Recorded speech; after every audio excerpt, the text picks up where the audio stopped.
যে এখানে যে বর্তমানে যে অন্তর্বর্তীকালীন সরকার আছে, এটা যে কতটা অথর্ব তার একটা জলজ্যান্ত প্রমাণ। দেশে কি একটা সরকার আছে? যুক্তরাজ্যের প্রভাবশালী সংবাদ মাধ্যম ফাইন্যান্সিয়াল টাইমসকে দেয়া এক সাক্ষাৎকারে প্রধান উপদেষ্টা ডক্টর মোহাম্মদ ইউনূস বলেছেন, in the short run definitely she has no place, the Awami League doesn't have a place in Bangladesh. মানে হচ্ছে স্বল্প মেয়াদে হলেও নিশ্চিতভাবেই বাংলাদেশ তার মানে শেখ হাসিনার কোনো জায়গা নেই, আওয়ামী লীগের কোনো জায়গা নেই। প্রধান উপদেষ্টা আরো বলেছেন, একটি গণতান্ত্রিক ব্যবস্থায় কোনো ফ্যাসিস্ট দলের অস্তিত্ব থাকা উচিত নয়। মাসুদ কামাল প্রধান উপদেষ্টা আওয়ামী লীগকে নিয়ে যে বার্তা দিলেন, সেখান থেকে 3টি টার্ম এর ব্যাখ্যা আপনার কাছ থেকে বুঝতে চাই। মানে একটা হচ্ছে in the short run she has no place, এবং the Awami League doesn't have a place. ছোট করে যদি একটু বুঝিয়ে বলতেন। কিন্তু একটা কথা বলেছেন যে আওয়ামী লীগ ডিসইন্টিগ্রেটেড হয়ে যাচ্ছে, ভেঙে যাবে, টুকরো হয়ে যাবে। আবার উনি আরেকটা জায়গায় বলেছেন যে আমরা এগুলো কিছু করবো না, কারণ আমরা কোনো রাজনৈতিক সরকার নেন। তো উনি রাজনৈতিক সরকার নন, উনি কি করে বুঝলেন যে আওয়ামী লীগ টুকরো হয়ে যাবে? এটা কি রাজনৈতিক বক্তব্য না? আচ্ছা, দ্বিতীয় যে কথাটা, যে উনি আওয়ামী লীগ শেখ হাসিনাকে খুব দ্রুততম সময়ে এখানে দেখছেন না, পান। এটা হতে পারে কেন? উনি আবার আরেক জায়গায় বলেছেন যে এই আদালতের মামলা রায় হওয়ার আগ পর্যন্ত ওনারা শেখ হাসিনাকে ফেরত চাইবেন না। রায় হওয়ার আগ পর্যন্ত কেন চাইবেন না, এটা আমার রহস্যজনক মনে হয়েছে। আমি তো মনে করি শেখ হাসিনাকে এখন আনা উচিত, এখন আনা উচিত। আদালত তো ওনার প্রতি গ্রেফতারি পরোয়ানা জারি করছে, ওনাকে এখনই সরকার উচিত ইন্ডিয়ার কাছে বলা যে এই লোকটার বিরুদ্ধে গ্রেফতারি পরোয়ানা হয়েছে, তার বিচার হওয়া দরকার, অতএব বিচারের স্বার্থে তাকে আপনারা ফেরত দেন। তো উনি কেন বলেন যে বিচারের রায় হওয়ার পরে আনতে চাইবেন? কেন? এটা আমার কাছে ক্লিয়ার না। উনি কি এটা বুঝেন না পার্থক্যটা? এটা আমি জানি না কেন এটা বলছেন। এবং হয়তো এই জন্য, যেহেতু উনি বিচারের রায় হওয়ার আগে চাইবেন না, হয়তো একটা হিসাব করছে যে শর্ট রানে উনি আসবেন না। এটা হতে পারে, আমি জানি নাকি, বাট এটা আমার কাছে খুব একটা মানে বুদ্ধিদীপ্ত বক্তব্য মনে হয় নাই। আওয়ামী লীগের জায়গা নেই, আওয়ামী লীগের জায়গাটা এটা উনি বলতে পারেন না। এটা কোনো গণতান্ত্রিক বক্তব্য নয়, এটা গণতান্ত্রিক বলতে এই কারণে নয়। আমি দুটো কথা বলি। ব্যক্তিগতভাবে আমি কোন রাজনৈতিক দল নিষিদ্ধের পক্ষে না, মানে নিষিদ্ধ যদি ইম্পোজ করে দেয় গভর্নমেন্ট আইনের মাধ্যমে করে, আমি তার পক্ষে না। আমি মনে করি একটা রাজনৈতিক দলকে যদি আপনি অপছন্দ করেন, তাকে যদি নিষিদ্ধ করতে হয়, তাকে নিষিদ্ধ করে একমাত্র জনগণের আছে। জনগণ কিভাবে করবে? জনগণ সে রাজনৈতিক দলটাকে প্রত্যাখ্যান করবে, ভোট দিবে না, সে মুসলিম লীগ হয়ে যাবে। এটা একমাত্র জনগণ করতে পারে, আপনাকে সেই এখতিয়ার দেওয়াই হয় নাই। যখন আপনি সেই কথাটা বলেন যে আমরা একে নিষিদ্ধ করবো, তার মানে কি ওনার মাথার মধ্যে আছে যে আওয়ামী লীগকে আমি নিষিদ্ধ করে দেবো? সেই ক্ষমতা ওনাকে দেওয়া হয় নাই। উনি যদি মনে করেন আমি 2009-এর আইন দিয়ে করবো, যেটা নাকি ছাত্রলীগের কথা। আচ্ছা বলেন তো, 2009-এর এই আইনটা একমাত্র আওয়ামী লীগ ছাড়া এ পর্যন্ত কেউ এই আইনটার প্রশংসা করছে? কেউ করে নাই, সবাই বলছে এটা কালো আইন। তো আপনি একটা গণতন্ত্র কায়েম করতে এসে আসছেন, গণতন্ত্রকে প্রাতিষ্ঠানিক রূপ দিতে আসছেন, আপনি কাজটা শুরু করতেছেন কি দিয়ে? একটা কালো আইন দিয়া। কেন ভাই, কেন? এটাই খুব প্রশংসিত কোনো আইন? একটা পচা আইন আপনি কেন প্রয়োগ করতে হচ্ছে? আপনার মনের আকাঙ্ক্ষা পূর্ণ করার জন্য। এবং এই আপনি বলতেছেন কি আপনি গণতন্ত্রকে প্রাতিষ্ঠানিক রূপ দিবেন, আপনি অমুক করবেন তমুক। আপনার প্রথম কাজটাই তো সন্দেহজনক। কাজে সেই কাজ যদি আপনার মাথার মধ্যে থাকে আওয়ামী লীগ সম্পর্কে, তাহলে সেটাও আপনারা ভুল করবেন। এটা আমি আগেও বলেছি, আমি আওয়ামী লীগ আমলে বলেছি। আওয়ামী লীগের মধ্যে কিন্তু একটা প্রক্রিয়া ছিল যে জামাতকে নিষিদ্ধ করবে, বিএনপিকে সন্ত্রাসী দল ঘোষণা করবে। আমি তখন বারবার বলতাম আপনি বিএনপিকে নিষিদ্ধ করবেন, বিএনপির যে কোটি কোটি সমর্থক আছে এদের নিয়ে কি বঙ্গোপসাগরে ফেলে দেবেন? তাতে পারবেন না। একটা কথা বলি, এই রাস্তায় দেখবেন মাঝে মাঝে বাস এক্সিডেন্ট করে না? আমাদের একটা প্রবণতা কি, আমরা বাসটা কিন্তু পড়ে দিই। তো এখন বাসটাকে আগুতে পড়াইতে হবে নাকি ড্রাইভারটাকে ধরে আইনের আওতায় আনতে হবে? কোনটা কাজ? বাসের কি অপরাধ রে ভাই? এটা হলো আমাদের একটা সাইকোলজি, বাসটা পুরাবো আমি।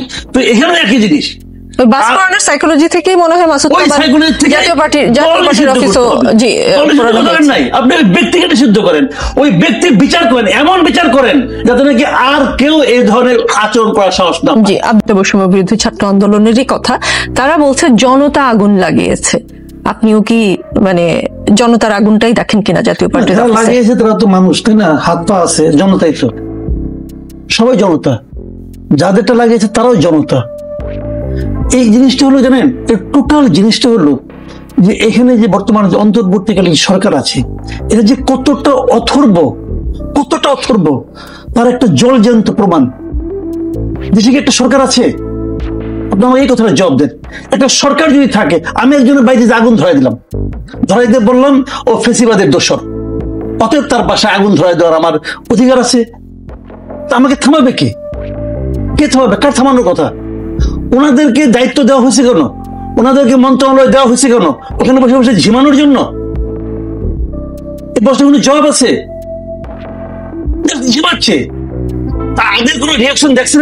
একটা আপনি ততক্ষণ পর্যন্ত একটা লোকের উপর হাত তুলতে পারেন না যতক্ষণ পর্যন্ত তাকে বিচারের আওতায় না আনবেন। আপনি তাকে বিচারের আওতায় আনছেন, এতদিন হয়ে গেল, ধরে নিলাম। দেখেন, জাতীয় পার্টিকে আমি অপ্রয়োজনীয় দল মনে করি। আমাকে পার্সোনালি জিজ্ঞাসা করেন, বাংলাদেশে গণতন্ত্রের ক্ষেত্রে আওয়ামী লীগ যতটা ক্ষতি করেছে, জাতীয় পার্টি তার প্রায় সমান ক্ষতি করেছে।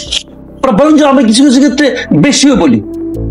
একটা চরিত্রহীন দল, সেই দল নিয়ে আপনি যা ইচ্ছা তা বলেন, অসুবিধা নেই কোনো। তো গত 2.5 মাস করেন নাই কোনো? কেন করেন নাই? গত 2.5 মাসে সরকার কি বসে বসে ফিডার খাইছে? আপনি আমার এই কথা জবাব দেন। তাদেরকে এখন এরা যে আগুন ধরাই দিল, এখন তারা কালকে দেখবেন একটা বিবৃতি দিবে। কি দিবে তা জানি না। এটাও বলার সাহস পাবে না যে আইন নিজের হাতে তুলে নিয়েন না। এটা বলে তার সাহস নেই, কারণ এটা বললে পরে যাদেরকে তারা তাদের এমপ্লয়ার মনে করে, যদি তারা মন খারাপ করে, এই ভয়ে তারা বাঁচে না। তারা মানে কি বলবেন, মানে এই যে লটারিতে হঠাৎ লটারিতে কিছু পেয়ে গেলে যে অবস্থাটা হয় না, এত হলো এই অবস্থা যে তোমরা আমার কিছু করো না, কোনো মতো আরাম আয়েশ করে করে দিন, আটাই দিই। এই অবস্থা। আমি কিন্তু আর কাউকে দোষ দিচ্ছি না। সরকার যতক্ষণ পর্যন্ত না থামাবে, ততক্ষণ পর্যন্ত এই ধরনের ঘটনা আগামী দিনেও ঘটতে থাকবে। আমি এখান থেকে বেরিয়ে গেলাম, আমাকে বললো এই ফ্যাসিবাদের পক্ষে কথা বলতেছে, অতএব আমার ধরে ধরে চড়থাপড় মারলো। যদি হয় এরকম, কে ফিরাবে আমাকে? কে ফিরাবে? আমি পারবো না। কিন্তু আমার কথা হলো কি, আমি যদি এদেরকে এমপ্লয়ার মনে করি, আমি মনে করি যে এরা এই ছাত্ররা আন্দোলন করেছে, আন্দোলনে বিজয়ী হয়েছে, হয়ে তারা কি করেছে? তারা তো একটা সরকার বসিয়েছে। কেন বসিয়েছে? তারাই সব করতে পারতো, যে তোমাদের কোনো দরকার নাই, আমাদের যার ইচ্ছা মারবো, যার ইচ্ছা ধরবো, তারা তো তা বলে নাই। তারা এদেরকে বসাইছে গভর্নমেন্টে। কেন? যে তোমরা একটা সিস্টেম ক্রিয়েট করো। এটা সিস্টেম ক্রিয়েট করার নমুনা। জামায়াতের আমির বলেছেন যে এই ঘটনা, মানে মিরপুর 14 নম্বরে আজকে যে যৌথ বাহিনীর সঙ্গে শ্রমিকদের সংঘর্ষ হয়েছে এবং পুলিশের একটি ও সেনাবাহিনীর একটি গাড়িতে আগুন দেওয়া হয়েছে, এই ঘটনাকে তিনি বলেছেন হালকাভাবে দেখার সুযোগ নেই। আপনি কিভাবে দেখছেন ঘটনাটা? আমি হালকাভাবে দেখার সুযোগ নিয়ে বলে মনে করি। এগুলো হলো কি, আমি বলি আপনাকে একটা জিনিস, যে কথাটা আপা বলেন, আমি একটা জায়গায় খুব একমত। সেটা হলো গিয়ে যে আমরা প্রায় বলি না যে গণভবন থেকে হাসিনা পালাই গেছে। হাসিনা গণভবন থেকে পালাই গেছে, এটা ঠিক, এটা বাস্তব। কিন্তু হাসিনা কিন্তু সচিবালয়ে আছে। হাসিনা প্রত্যেকটা প্রশাসনের সর্বত্র আছে। গত 15 বছরে হাসিনা তো পুরো প্রশাসনকে হাসিনাময় করে তুলেছিল না? এটা আমি আপনি বুঝি, যারা সরকার আছে তারা বুঝে না। তারা কি আমার আপনার চেয়ে কম জ্ঞানী? নাহলে ওই পর্যন্ত কিভাবে গেল? গেছে তো তারা বুঝে না কেন? তারা তাদের নিয়ে থাকে কেন? আপনি ক্রমাগত ধরেন, আপনি ক্রমাগত একটা ভেজা কাঁথা গায়ে দিয়ে বসে আছেন, আর বলতেছেন আমার শীত করে কেন? তবে শীত করবে না, অবশ্যই আগুন ধরবে। আপনি বুঝেন না এই কাঁথাটা যে ভেজা? তাহলে আপনি কি জ্ঞান নিয়ে চলেন রে ভাই? সিম্পল। এই যতগুলি ক্রাইসিস আপনি দেখবেন, সবগুলি ক্রাইসিস এই আমরা ক্রিয়েট করেছি, এবং আমাদের এই অথর্ব উপদেষ্টারা সেটাকে গ্রহণ করেছে। আমি এক্সাম্পল দিয়ে বলি আপনাকে। চাকরি বয়স 35 চেয়েছে বাচ্চারা, এই ছেলেরা। তার মানে কি, তারা কি 35 বছরের চাকরি চেয়েছে? তারা চাকরিতে অ্যাপ্লিকেশন করার জন্য বয়সটা বলছে আমাকে 35 করে দাও। তারা একটা কি করলো, একটা এক্সপার্ট কমিটি করলো আব্দুল মুহিত চৌধুরীর নেতৃত্বে। এক্সপার্ট কমিটি তো ওকে, এক্সপার্ট কমিটি তাকে বললো যে 35 এবং 37 হবে। তারা কিন্তু গবেষণা করে আলোচনা করে বললো। সেটা যখন ক্যাবিনেটে আসলো, ক্যাবিনেটের সবাই বললো না, এটা 35 না 32 হবে। তারা কি এক্সপার্ট? যদি ক্যাবিনেট এক্সপার্ট হতো তাহলে তো প্রথমে তারা বলতো এক্সপার্ট কমিটির দরকার নাই, আমি এক্সপার্ট, আমাকে বলে দিচ্ছি। তো তারা বললো কি দিয়ে? কমন সেন্স দিয়ে। কমন সেন্স এবং এক্সপার্ট অপিনিয়ন দুটোর মধ্যে কিন্তু পার্থক্য আছে। কমন সেন্স দিয়ে বড় কাজ হয় না, কিন্তু ওনারা মনে করতেছেন আমার কমন সেন্সটা বেটার। ওনারা করে দিলেন এখানে কত? 32। তো কি লাভ হলো? ওই 35 সবাই আবার রাজপথে আসলো। কেন আসলো? কিন্তু যখন 32 আর বলা হয়েছিল যে বিসিএস পরীক্ষা 3 বার আমি দেওয়া ওই যাবে, আলোচনায় যাচ্ছি। আমি জাস্ট একটু বলি, একটু ইনপুট দিতে চাই। তখন কিন্তু উপদেষ্টারা যিনি ব্রিফ করেছিলেন সেই উপদেষ্টা রিজওয়ানা হাসান বলেছেন যে এই ধরনের আন্দোলন হতে পারে, অনেক মতামত থাকতেই পারে, এই যেটা ঘোষণা হয়েছে সেটার পরিবর্তন হবে না। কিন্তু আজকে আমরা দেখলাম যে বিসিএস পরীক্ষা 4 বার দেওয়া যাবে, তো পরিবর্তন তো না, আমি হলো। বলি পরিবর্তন হবে না, হয়েছে কিনা হচ্ছে আলোচনা আমি পরে যাই। হবে না পরিবর্তন, এই যে বলাটা, এটা হলো এক ধরনের স্বৈরাচারী মনোভাব, যে আমি বলেছি আমি মহাজ্ঞানী অতএব হবে না। ভাই কে হে? আপনি কে? আপনাকে এই অথরিটিটা কে দিল? কথাটা খেয়াল করেন, তাতে কি হলো? এই 35 বছরের ছেলেগুলো রাস্তার মধ্যে কিন্তু এখনো আছে। আমি মূল কারণটা বলি আপনাকে, এরা বসে আছে। তাহলে কি দাঁড়ালো? আপনি যদি 35 করে দিতেন, এই রাষ্ট্রের, এই সরকারের কি এমন ক্ষতি হতো? রাষ্ট্র কি ধসে পড়তো? হতে পারতো না। তাহলে 35 এবং 32-এর মধ্যে ডিফারেন্সের ভেতরে কি আছে? ওই আমলারা আছে, যে আমরা বলি হাসিনার আমলা, তারা তাদেরকে বুঝিয়েছে এটা বুঝেন, এবং ওই বুঝটা যে ঠিক বুঝ না, এটা ধরার মতো সক্ষমতা এই বয়স্ক আমাদের উপদেষ্টাদের নাই। পয়েন্ট, তারা হলো কি মিটিং এ বসছে, কত তাড়াতাড়ি মিটিং শেষ করা যায়, তখন তাদের অন্য আবার যে একটু ঝিমাইতে হবে, এছাড়া আর কোনো কাজটা দেখি না। আর্গুমেন্ট করতে হবে। আপনি বলেন প্রথম বললেন 3 বার দিতে হবে, ভাবেন তো আপনি গত 15 বছরে বিএনপির, জামাতে অথবা অন্য কোনো মতাবলম্বী একজন লোক বিশেষ চাকরি পেয়েছে? পায়নি তো। তো তাদের মধ্যে 3 বার দেওয়া হয়ে গেছে, তোরা দিতেই পারতো, তোরা তো আবার 4 বার। 3 বার এবং 4 বার কেউ কি চেয়েছিল? কোন দাবি ছিল? আপনারা শতপ্রণোদিত হইয়া 3 বার একটা বার দিয়ে দিলেন, 2 দিন পরে ধাক্কা খুলেতে আপনারা 4 বার করলেন। আমার দেও না, ধাক্কা মাকাই কিছু না।